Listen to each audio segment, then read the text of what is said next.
告诉我要解决什么问题？老师，我突然咳嗽。哦，我现在看到一个小规模的柱子啊，一个小规模的柱子，人站在上面啊，好像是我，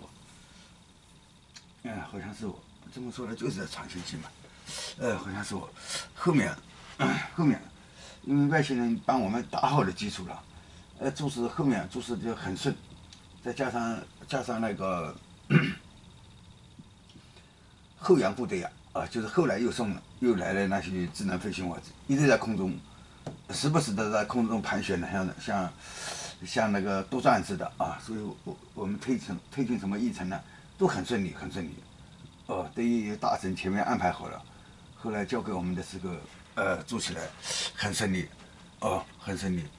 那么同你这个壳是什么关系呢？是可能那个体现的站在柱子上嘛，可能有点风之类的吧，后半期是我猜的，那就是不猜的话，反正它显示什么就体现这个什么，反正他把那个信息传递出来，这个信息过了，那么后面出来，如果再有问题是后面的事了啊，这个信息出来了啊，这个柱子比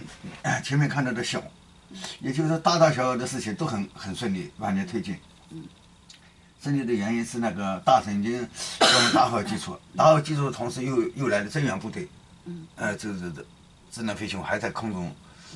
额外来的那些，好，哎。